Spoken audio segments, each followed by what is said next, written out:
ठीक है।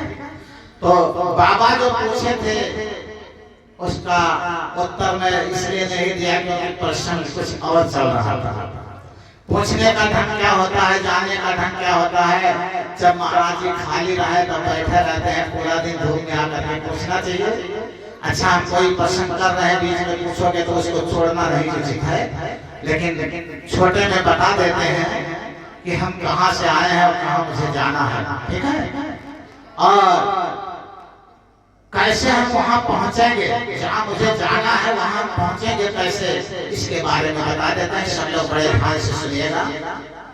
हम लोग संपूर्ण संसार एक परम पिता परमात्मा के अंश, एक विकराल सागर की जैसे बूंद है, उदाहरण दे रहे हैं, और वो पृथ्वी पर गिरती है तो मिट्टी में धूल पर पड़ती है तो कीचड़ बन जाती है। ऐसे उस परमात्मा के अंश हम संसार सागर माया रूपी धूल में कीचड़ बन चुके हैं। अब ये जब प्रभु के नाम रूपी सागर में डूबेंगे तो जैसे वो बूंद बह करके सागर में जाती है, क्या नाम है, लीलावती देवी के तरफ से 21 रुपये मैया के चरणों में समर्पित है, मां उनके लिए सुख शांति लाए। तो जब वो धूल सागर में जाती है तो धुल जाती है और वो आसमान का गिरा हुआ जल पवित्र हो जाता है। ऐसे हम परमात्मा के अंश माया रूपी धूल में लपेट गए हैं। काम क्रोध लोभ मोह अहंकार रूपी धूल में हम लपेट गए हैं और उसी में हम आनंद समझने लगे हैं। जैसे एक नाली का कीड़ा अगर नाली से निकाल कर बाहर रख दो तो खिसक कर नाली में फंस जाता है, बाहर नहीं रुकेगा। अगर जबरदस्ती रखोगे तो मर जाएगा, लेकिन वो नाली में जाएगा ढंग करके। ऐसे हम पापी जीव इस काम क्रोध और लोभ मोह अहंकार रूपी जीव इसी में डूब कर खिसक कर जाते हैं। लेकिन जो बूंद धड़क करके सागर में गई है उसी तरह से यह जो परमात्मा का अंश परमात्मा के तरफ धड़क कर जाने लगता है और उसकी माया रूपी धूल धुल जाती है और वह परमात्मा को प्राप्त हो जाता है। अब परमात्मा को प्राप्त करने का साधन क्या है, परमात्मा को प्राप्त करने का साधन क्या है, जैसे उदाहरण दे देते हैं, दूध में घी है, घी निकालने के लिए क्या करना पड़ता है, वैसे उसे पकाना पड़ता है। तो उसी तरह से इसको दूध मान लो और इसको तपस्या रूपी अग्नि पर जलाओ। अब दूध जला तो लिए, अब इसको दही बनाना है तो साधना रूपी संयम से इसको दही बना लो। अब दही तो बन गया, लेकिन अब इसका मक्खन कैसे निकलेगा, तो नाम रूपी मक्खनी से इसको मथना शुरू करो। कौन सा नाम, जो सतगुरु नाम दिया है, जिस नाम को हमने कहा है, लेकिन तुम लोगों का काट रहा है कि अरे गुरु नाम कैसे ले ले, ऐसे थोड़ा मिलता, भाग में नहीं कैसे मिलेगा, जिसके भाग में उसको मिल जाता है। तो उस नाम रूपी मथनी से जो सतगुरु ने नाम दिया है, उस नाम रूपी मथनी से उस साधना रूपी संयम को आप मथना शुरू कर दो।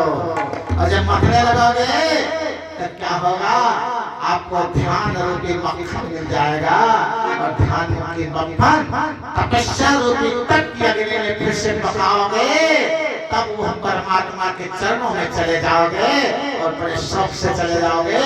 इतना आसान नहीं है, सस्ते न जानो सवरिया की, इतना सस्ता नहीं है जितना सस्ता कह डाला गया है। इसको गला दिया जाता है, दबा दिया जाता है।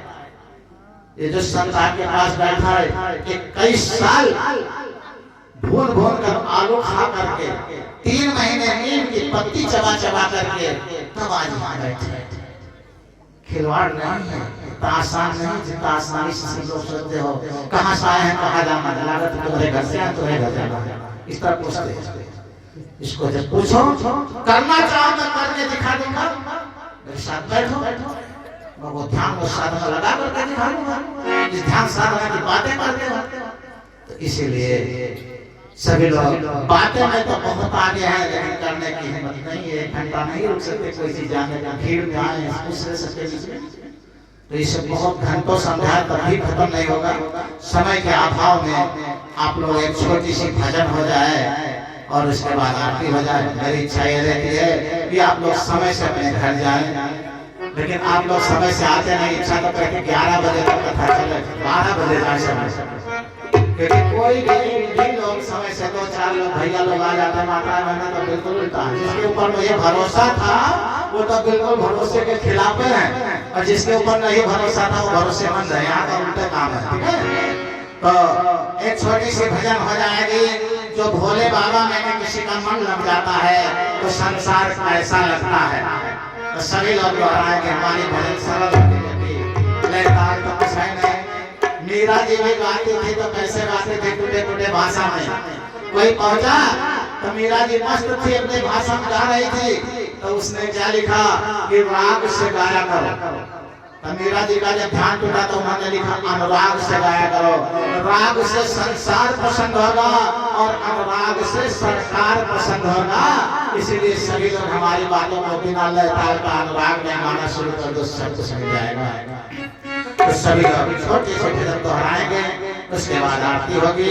और कल बड़ी बच्चियां आकर के 1 घंटा समय देंगी, क्या क्या करना, तैयारी करना बताना पड़ेगा, तो उसी को बता देंगे। जितनी बड़ी बच्चियां कार्यक्रम में सम्मिलित होना चाहेंगी सब आ जाएंगी। तो जब से भोले में मेरा ये मन लग गया, मन जगत में लगा करके मैं क्या करूं। जब से भोले